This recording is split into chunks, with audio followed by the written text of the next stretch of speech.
Hello नमस्कार भंगमा channel में आपका स्वागत है। हम आपको बहुत ही महत्वपूर्ण जानकारी देने वाले हैं अतिथि शिक्षकों के नियमितीकरण को लेकर। द लपेटा ने अतिथि शिक्षकों के नियमितीकरण का मुद्दा उठाया।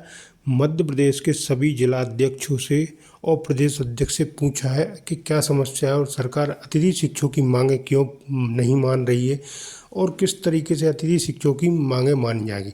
इसके संबंध में पूरी विस्तार से मैं जानकारी देने वाला हूँ और एक लाइव वार्ता भी दिखाने वाला हूँ।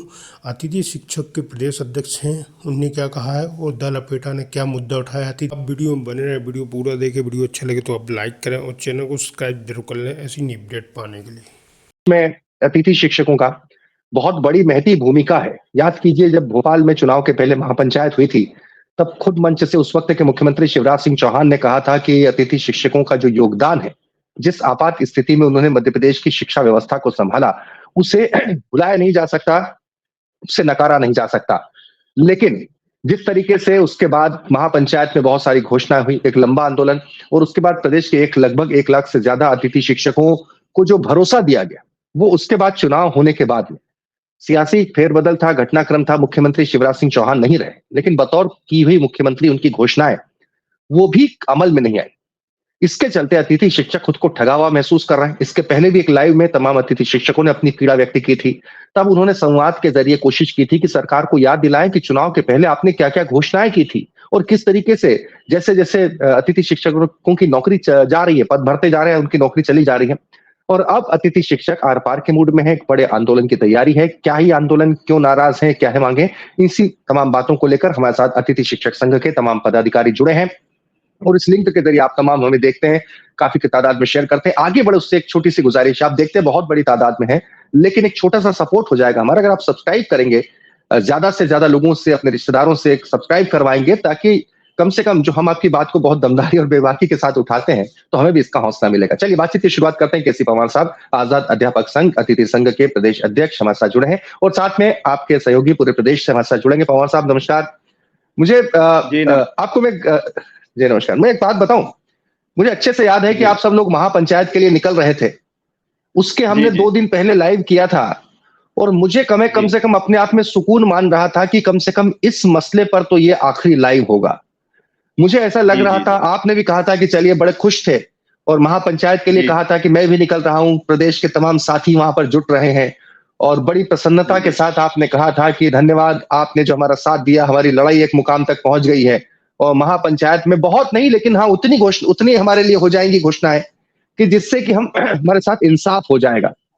मैं स्वयं भी सुकून में था, मुझे लग रहा था कि चलो कम से कम हमारा ये प्लेटफॉर्म शुरू हुआ, सबसे पहले आप ही लोग हमारे साथ में जुड़े, तो कम से कम एक लड़ाई है, एक मंजिल तक पहुंची तो कम से कम। लेकिन आज बहुत अफसोस के साथ यह है कि सरकार अपनी की हुई, मंच से की हुई घोषणाओं से पलट रही। क्या स्थिति है और क्या आंदोलन की तैयारी है? जी आदरणीय, हम तो आज भी कहते हैं कि जो 2 सितंबर 2023 को अतिथि शिक्षकों की जो महापंचायत भोपाल में आयोजित हुई थी, उसमें द लपेटा का बहुत बड़ा योगदान था। हम आज भी इस बात को मानते हैं और उस समय आप और मैं भी खुश था और मेरे साथ में मध्य प्रदेश के समस्त अतिथि शिक्षक भी खुश थे कि चलो सरकार ने अतिथि शिक्षकों की महापंचायत बुलाई और अच्छी महापंचायत भी अच्छी हुई, घोषणाएं भी अच्छी हुई थी। हम लोग सब खुश थे। महापंचायत में जो घोषणाएं हुई थी उसका एक आदेश भी जारी हो गया था। जब माननीय शिवराज सिंह चौहान जी ही मुख्यमंत्री थे, उसी समय एक आदेश जारी हो गया था दोगुना मानदेय का। परंतु दोगुना मानदेय के अलावा 4 अन्य घोषणाएं थी, उनके आदेश आज तक नहीं आए। अच्छा, इस बीच में क्या हुआ, चुनाव आ गए। हम लोगों को ऐसा लगा कि चलो सरकार फिर से रिपीट होती है तो हमारी मांगे बहुत जल्दी, मांगों की मतलब पूरी हो जाएंगी। तो इस उद्देश्य से हम प्रदेश के समस्त अतिथि शिक्षकों ने एकजुट होकर सरकार का साथ दिया और पुनः सरकार मध्य प्रदेश में आई। भले चेहरा माननीय मुख्यमंत्री जी का बदल गया, परंतु बाद में फिर ऐसा लगने लगा कि नई सरकार जो पूर्व मुख्यमंत्री जी ने जो घोषणा की थी उससे कुछ मुकुरने लगी, कुछ स्पष्ट हमें जवाब नहीं मिलने लगा। हम अभी पिछले, जब से सरकार बनी है तब से सरकार से संपर्क में है, माननीय शिक्षा मंत्री जी से भी मिले, हमने आदरणीय माननीय मुख्यमंत्री जी का भी समय मांगा है और अन्य मंत्री जी से भी मिले। जब हमें ऐसा लगा कि अब हमारे आदेश करने में सरकार थोड़ी सी नानुकुर कर रही है, तो हम अभी विगत मतलब 4-5 दिन पहले पूर्व मुख्यमंत्री आदरणीय शिवराज सिंह चौहान से उनके निवास पर मिले। हमारे साथ अच्छा, बहनें थी और एक प्रदेश मामा का घर होके आए आप? जी, मामा का घर होके आए। मामा ने बहुत अच्छा स्वागत किया, बहुत बढ़िया समय दिया और मैंने एक वीडियो भी डाला था यूट्यूब पे और सोशल मीडिया पे। उनमें मामा ने स्पष्ट कहा कि मैंने जो घोषणाएँ करी है, मैं उनकी समस्त घोषणाएँ के आदेश मैं करवाऊँगा। ये उनके बहुत बढ़िया और हमें प्रोत्साहित करने वाले शब्द थे कि कम से कम मामा आज अपनी बात पे कायम है। नहीं तो आपने उनसे पूछा नहीं कि जब आपने घोषणा कर दी थी तो उसी वक्त ये ऑर्डर क्यों नहीं निकले? हाँ, ये बात हम नहीं पूछ पाए थे। उन्होंने कहा कि चलो ठीक है, चुनावी वर्ष था और एक घोषणा हो, हमें ऐसा लगने लग गया था कि चलो जल्दबाजी ना करें, अपनी सरकार है। एक घोषणा के आदेश किए हैं तो दूसरी, तीसरी, चौथी, पांचवी के भी आदेश हो जाएंगे। इस भ्रम में हम रहे और हमने सरकार का पूरा साथ दिया। सरकार फिर से पुनः बनवाई। हमने पूरे 70,000 अतिथि शिक्षक तो स्वयं तो लगे हमारे रिश्तेदार, मित्र, परिचित जितने हैं, हमने हमारा भविष्य दांव पर है। यदि सरकार आती है तो हमारी घोषणाएं के आदेश हो जाएंगे, इसलिए हमने जी जान लगाया और सरकार को पुनः वापस लाया।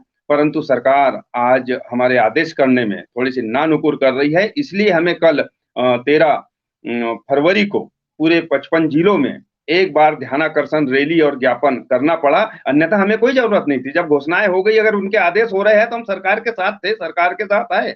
आज भी हमारी महापंचायत में जो घोषणाएं हुई है उनके आदेश हो जाए, हम सरकार के साथ हैं। हम सरकार का विरोध नहीं कर रहे हैं, हम तो सरकार का केवल ध्यानाकर्षण करवाना चाह रहे हैं कि आपने जो घोषणाएं करी थी उन घोषणाओं के आदेश कर दे। सीधी सी बात है, इसमें कहीं कोई विरोध नहीं है, कोई विरोध प्रदर्शन नहीं है।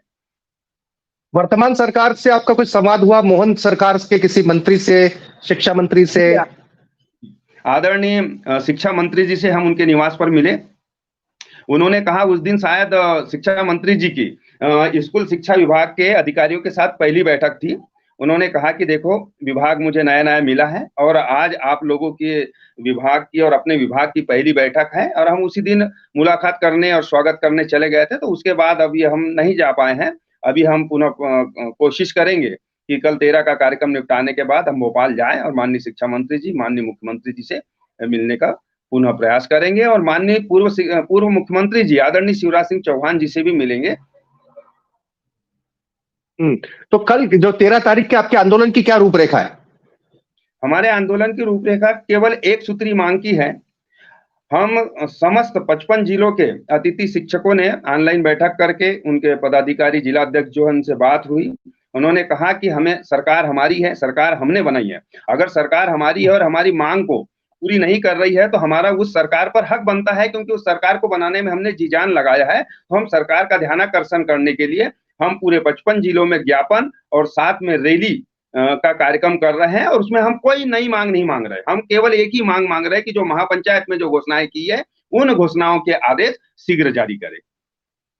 आगे बढ़े उससे पहले एक बार जो बची हुई घोषणा एक बार से रिपीट कर दें, ताकि जो आपके साथी भी कल जाएंगे वो भी अगर मुखातिब हो तो उनके लिए भी क्लियर हो। सबसे पहली जरूरी मांग जी, पहली मुख्य जरूरी मांग है कि आदरणीय मुख्यमंत्री जी ने कहा था कि आपकी गुरुजी की तरह विभागीय परीक्षा लेकर आपको नियमित किया जाएगा।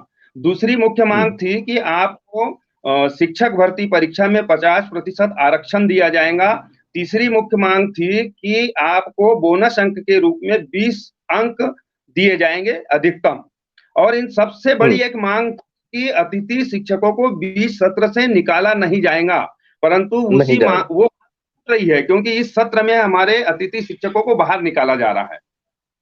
जबकि माननीय मुख्यमंत्री जी ने कहा आपको अप्रैल के पहले नहीं निकालेंगे। हम भी मानते हैं कि यदि सत्र पूरा होने के बाद हमारे साथी को यदि निकाल दिया जाता है तो चलो ठीक है, वो कोई भी नए सत्र में रोजगार ढूंढ लेगा, प्राइवेट स्कूल देख लेगा, जैसे भी मतलब उसको जैसा उचित लगे। परंतु बीच सत्र में इस साल तो थोड़ी सी अति हो गई कि हमारे साथियों को 20 सत्र में निकाला गया। अब बेचारे दर-दर की ठोकरें खा रहे हैं, डीओ के पास जा रहे हैं, माननीय कलेक्टर महोदय के पास जा रहे हैं। भोपाल मैं खुद डीपीआई कम से कम 2 महीने में 7 या 8 बार गया। आदरणीय संचालक महोदय डीपी अपने जो आदरणीय डीएस कुशवाहा जी से मिला, वो भी कोई स्पष्ट जवाब नहीं दे रहे हैं। उनका कहना है, हमने बोला कि भाई आप लिखित में दीजिए, एक तो हमको निकाल रहे हैं तो लिखित में कुछ नहीं दे रहे हैं, केवल मौखिक रूप से बोल रहे हैं कि आपको स्कूल नहीं आना है। हम कारण पूछ रहे हैं तो हमें बताया जा रहा है कि हमारी जो वीडियो कॉन्फ्रेंसिंग हुई थी उसमें हमारे उच्च अधिकारियों ने कहा है कि आप मौखिक रूप से उन्हें मना कर दें। आप सोचिए कि आज जमाना जा रहा है और हमें मौखिक रूप से हमारे लोगों को बाहर किया जा रहा है। ये सबसे बड़ी अभी तात्कालिक समस्या है।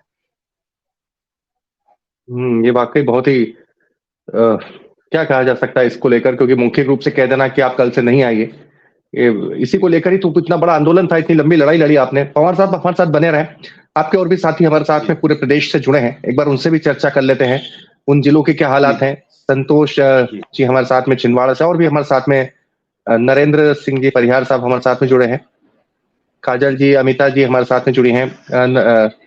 नरेंद्र सिंह जी, मेरा सबसे पहले आपसे, आप कहाँ से नरेंद्र सिंह जी?